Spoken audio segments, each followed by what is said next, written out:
we will try to square the pelvis first. So how do you square the pelvis? Your patient is like that, and then you ask your patient to bend their knees. Can you bend your knees? Yeah. And then when they bend their knees, you are trying to palpate the medial malleolus and ask the patient to lift up their pelvis. Yeah, lift up your pelvis. Yeah. And right. And you pull out the legs and see the medial malleolus. Okay, Harrison, you have this leg longer. Yeah, I've had a lot of hip issues over the last month or two. Yeah. So did you guys see that? When you keep your thumbs on the medial malleolus, if there is a difference in the length, you can actually see the difference in the length. Right? And then the next test, supine to sit test, is that you ask your patient to sit up. Can you sit up? And when they sit up, his leg actually corrected. See? So he has a pelvic rotation. His leg went from longer to shorter. So you have a pelvic rotation which we can correct in the spinal class. Yeah? So did you see that? Supine to sit test. This is for what? Pelvic rotation. Functional structural. Good job. This is see if it is a structural or functional. See to see if it is a structural leg length discrepancy or a functional leg length discrepancy. If the malleolus goes up or down after he sit up, that indicates functional leg length discrepancy. If it doesn't, that's probably a structural leg length discrepancy, right? And then if it is going up or down, depending on that, we'll see if it is an anterior rotation of the pelvis or posterior rotation of the pelvis, which we'll discuss in the spinal class, which is not relevant in this class. Clear? So Craig's test and supine to sit test. Any questions? Craig's test is for anteversion and retroversion. Supine to sit test is for structural or functional leg length discrepancy. Now we can measure his leg length and see if there is a difference. How do you measure that? Can I have a measuring tape? Is that this is measuring tape? Oh my. Pocketed it. Thank you.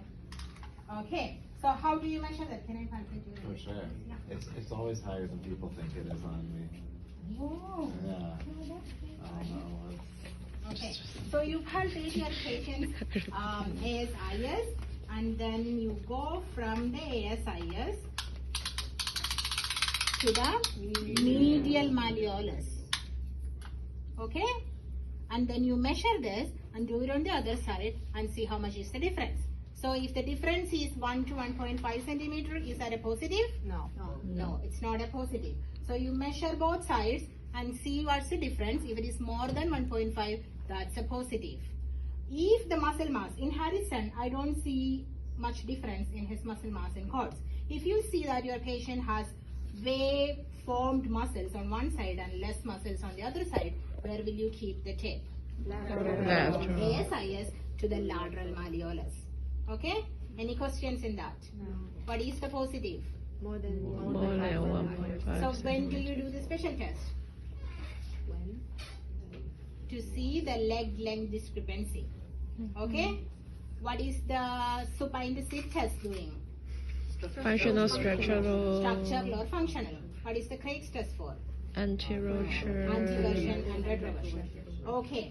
And the leg length discrepancy test would only be for structural leg length discrepancies, or it could also be for functional as well. It is generally for structural. Yeah.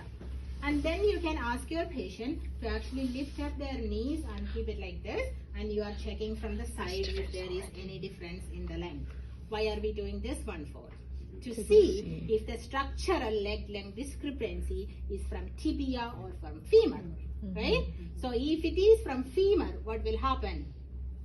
One side will be more higher than the other side. If it is from tibia, oh, sorry, I stepped on your backpack. That's okay.